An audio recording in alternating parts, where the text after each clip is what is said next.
Good morning, everyone. The title of my speech or mutual discussion is what I'd like to have with everyone is how is it possible to feel alive or joy when science tells you you're dying? So this title is part of a monologue from Shonda Rhimes' Grey's Anatomy for the character of Dr. Meredith Grey. That's where I got it from. And it resonated with me because it's something that I'm personally now going through. So I'd like to have an open discussion about whether one can obtain a positive growth mindset with joy as its vehicle while dealing with grief and loss. Okay. So again, my name is Roslynn Watson. I'm the CEO and founder of Renewed Mind, a mental health and wellness business where I support individuals and groups in accepting themselves unapologetically and presenting themselves authentically. I have a wellness book club called Renewing Minds and an accountability reading group entitled Pain Not Transformed is Transferred. I'm working on finding a business that will support me and my two programs. Now, that was my commercial. Now, in addition, I am a certified peer counselor working on my GAP training, a Washington Speak speaker. That's how I found all of you again, and a public speaker with training in trauma-informed care, ethics, cultural representations with a focus on melanated participation in the mental health field or access, and et cetera. Because believe me, my interests go far beyond that. So I'm hoping that as we move through this, you will listen to two podcasts. So it's the Huberman Lab podcast. The segment is the science and process of healing from grief. So that's the segment. And the last one is Dr. Judith Joseph's. Well, Dr. Judith Joseph, non-plural. And hers is entitled High Functioning Depression.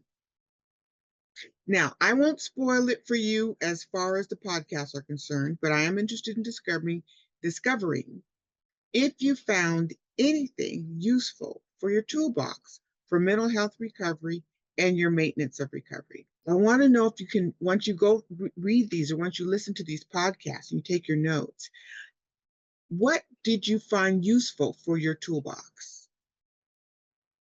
And then at another time, we'll come back and we'll have that discussion. Okay, let's get started. So, how is it possible to feel alive when science tells you you're dying? So I'll talk with you about how I am going about it. Okay. What I'm about to say isn't a recommendation, how to, or a suggestion. It's just a tool that you may place in your toolbox if you choose to. I operate through my spiritual foundation, and I have other pieces of that foundation, but we're going to talk about my spiritual foundation. So it's the reading, studying, understanding, which leads to practicing and then manifesting or sharing what I've learned. And it's part of my daily maintenance plan. So I don't believe because something happens to me, it's just all about me. I do believe that things happen to us that we can share with others. And that could be a deliverance for them, a help for them. So the scripture, Proverbs 17:22 says, a merry heart doeth good like a medicine, but a broken spirit drieth the bones. So again, this is a foundational piece for my life. I look at this. This is where I get the joy from. So when you look at the title of what I'm talking to you about today, my speech, it's where it says alive, put joy. How do you find joy when science tells you that you're dying? What do you do with that? How do you decide to move forward? So the AI version from Firefox says, when I Googled the scripture, it says, a merry heart is beneficial like a medicine, while a broken spirit can lead to physical and emotional decline. Let's take a little closer look at that. So the Mentalhealth speaks on the inner workings of the frontal lobe of our brains, where motor functioning, the regulation of emotions, judgment, problem solving, personality, and attention preside. Okay. So the regulation of your emotions, how you move about, your motor functionings, your balance, all that kind of stuff, right? Your physical movement, your judgment, what you think of something and how you respond to it. Problem solving helps you with that judgment call, right? How are you going to work through this information or what's happening to you? And your attention. How much attention or space will you give to it? So it goes on to say, I go on to say, it can work like antidepressants, herbal teas, vegetables, proteins, fiber. Like anything we take into our bodies, it must be balanced for our bodies. So too much can be just that, too much. Does that make sense? Okay. So you can't overdo, right? I believe in the word. But at the same time, if I don't practice that, bring that spiritual realm, which is here, and bring it here and start doing something where my mind and body have become connected to figure this thing out. And as I say, walk that out, then I'm not doing myself a service, right? I'm not helping myself. I'm not moving towards that growth, that mindset growth. So the latter part says a broken spirit leading to physical and emotional decline comes from the brainstem. That's where regulation, functions, these body functions, and basic body functions reside, right? So if you hold something in, and it's been stated a lot, so I think we can all agree, when you hold in anguish, when you hold in anger, when you hold in negativity, negative thoughts, it works on the body. It kills cells. Okay. So what we want to do is cause cells to live, to rejuvenate, to regrow, right? And you think about the brain, you have the neurotransmitters. And one thing's beautiful about the brain and the body is that it has the ability to heal as well as it has the ability to kill. And it's just put you at the end of that. Heal you or kill you. Some things you don't have full function over, right? Or control over, but some things you do. And we want to work with what we do, what we can control. So the cerebellum is where muscle coordination and balance exist. And finally, the parietal lobe holds the recognizing sensation, sense of time and space, and spatial perception. Sorry, I forgot about the temporal lobe, which manifests your understanding language, speech, memory learning, and hearing. Now, I got all these because we hear about PTSD a lot, right? Generally, if you go through different things, let's get some of those little diagnoses out. PTSD, anxiety, depression, all kinds of those gray things, right? Because you can have dual diagnoses. So you can have combinations of things. I'm not saying this is a begin all, fix all type of situation. I'm saying that I do believe it helps. When they tell you now scientifically, they can prove that meditation, positive meditation, helps the body. Breathing exercises like the 4-box or box 4 helps the body. When they tell you that stretching, as in yoga, helps the body how? Helps the body heal. I'm suggesting to you that positive conversations with oneself helps the body, especially in the face of negative input, negative information being placed in front of you. So now my story. Over a week ago now, I was told that I have a growth, and they want to send me to a specialist to confirm and take the next step. Now, this is the fifth or sixth time that I've had gone through this in the past 15 to 20 years. So, how do I find joy, or how did I find joy? Right? That's my past I can glean from. But now I'm here. How do I find joy now? Right?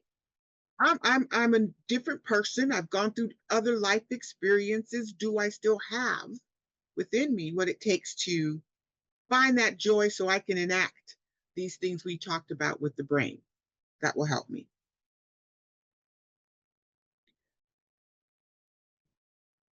So, how do I find joy so that depression will take a back seat to my panic? How do I get panic out of my mind while flight, freeze, and fight are rotating with dizzying quickness? How would you do it? So I faced my fears as many times before as I've spoken and began to look at my RAP plan. I do believe in my RAP plan. It has saved me a lot. It's one of my foundational pieces also. So the last two stages, I'm walking through my crisis plan and preparing for no return. And if I recover. So in other words, if you want to talk biblically, abasing and abounding, right? Abasing means I do not recover. Abounding means I recover. I have to plan for both spaces. And in my planning for me, I have to also plan for my children and my children's children, right? So, how did I find joy? I believe that all is well because of my relationship with the spirit we call God. I have an actual relationship. Relationship means an interaction or continued interaction where one is learning, observing, producing, right? There's a language with that. There's a language to that. That language induces realms in my brain that allows me to change the trajectory of my thought. I can't do anything about what the doctor said to me, but because of my spiritual realm, I can say, well, I heard you, but you're not my God. And until my God lets me know I'm out, then I live. So I can make a decision to wake up, if I wake up in the morning, or when I wake up in the morning, how I'm going to organize or enter into the day. I'm not saying depression doesn't come. That's one of my diagnoses. I'm not saying anxiety doesn't exist and roll all over me, follow me like a cloak. I'm not saying that. It does. But I can counter that by my thoughts and my thinking. When depression says you won't be here to see your grands grow up, I can say, well, maybe I won't, but I can do more today in this day than I did the day before, because tomorrow's not promised to me. But I can make sure that my today is intentional.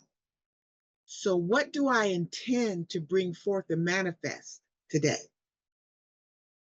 Call my grandchild or grandchildren. I'll go see them. Is it tough? Yes. I suffer from Sjogren's. I've shared that before. A lot of people get caught up in the issues with the eye and the, dry eyes and dry mouth. But see, mine comes with physical pain, joint pain, muscle stress.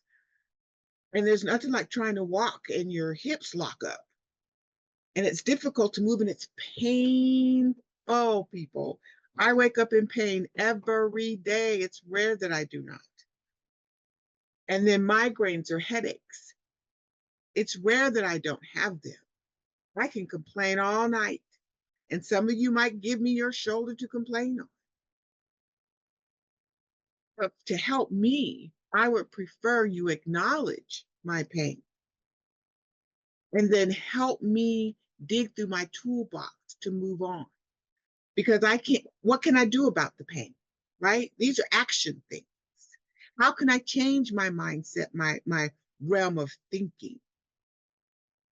How do I uh, recreate my memory in realms of learning?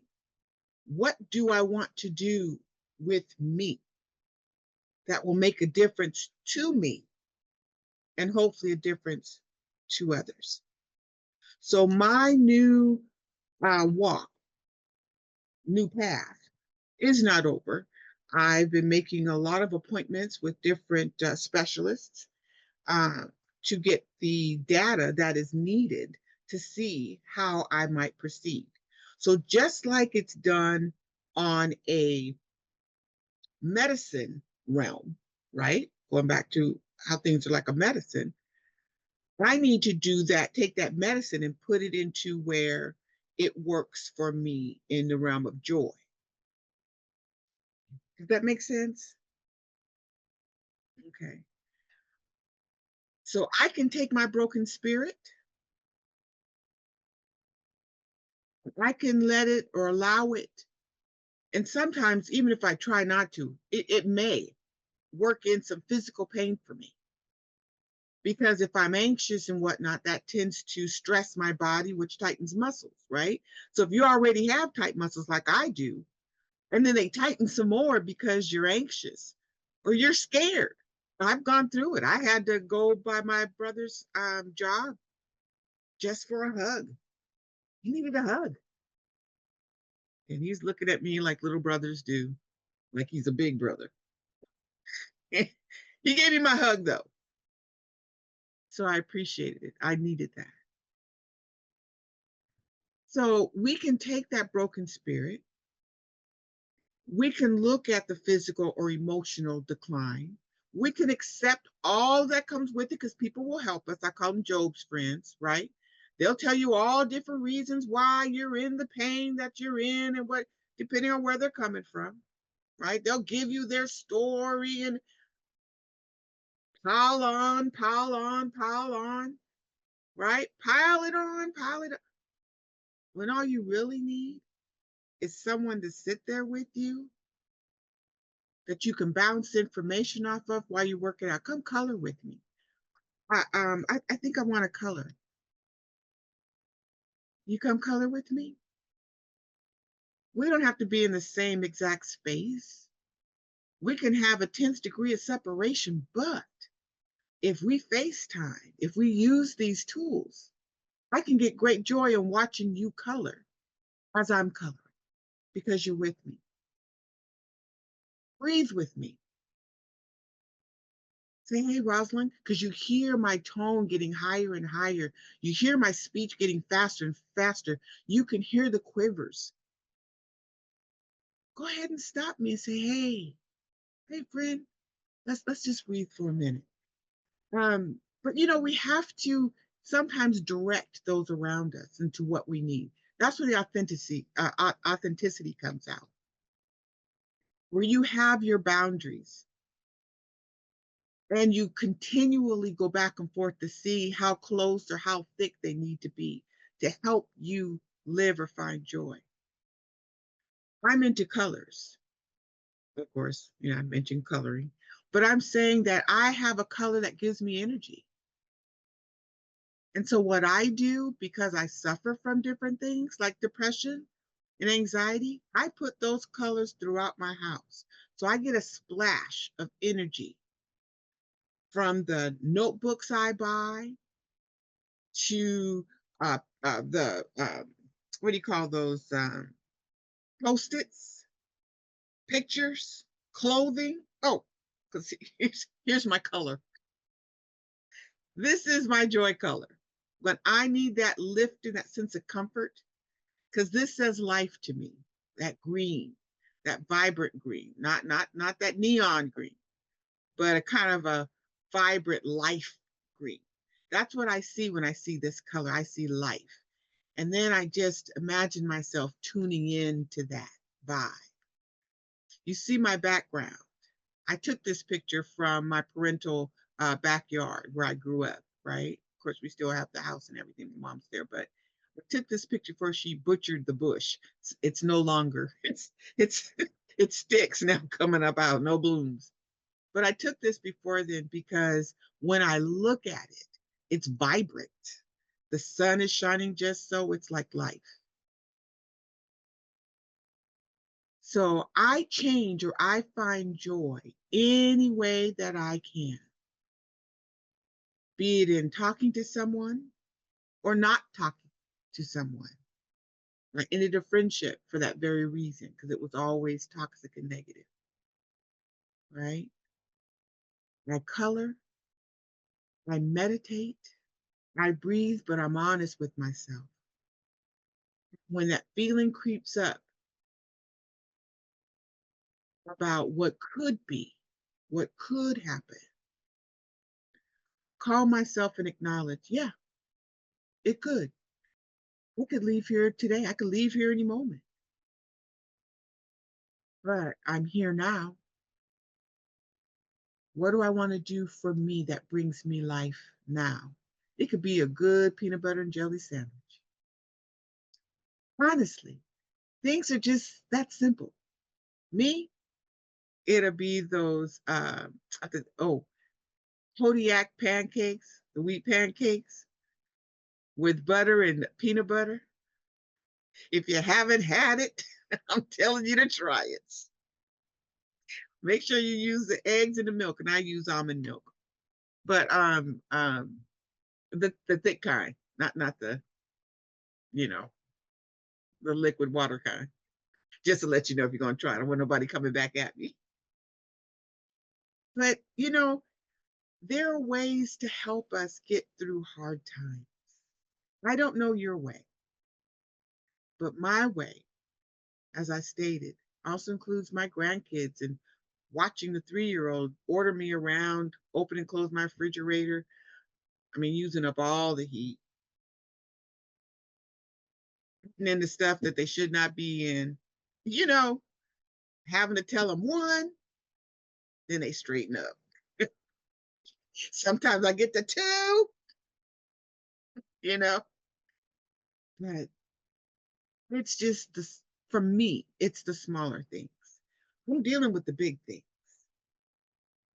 But for a good foundation, you need to see the territory that you need to cover. You need to recognize the building materials that is necessary. First of all, you need to check the foundation and see if where you're building is solid foundation. Can it hold all that you have to put on it? I have a lot to put on my foundation. So having this type of scripture, having my spiritual realm, having my wellness toolbox, having my friends, all of them play a part. But I know that I can build and rebuild. But when it comes to me and what I need my God.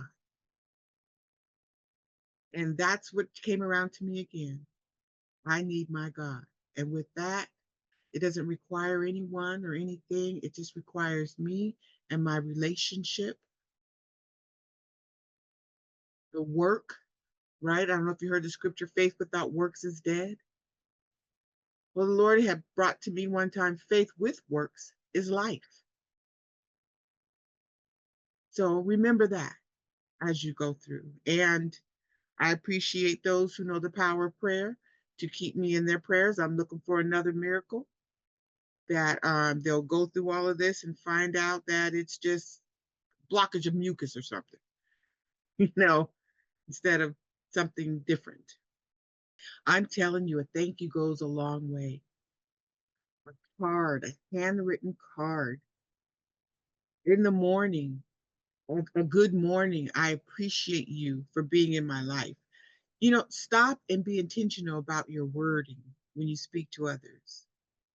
Don't think the worst. Don't look at the worst of the last bad thing they did to you. If they come across your heart, say something good because you have no idea what they're going through. And I'm sure you would want that for yourself, right? Out of the blue, you hear from somebody that you were beefing with or having arguments with or whatever, discord.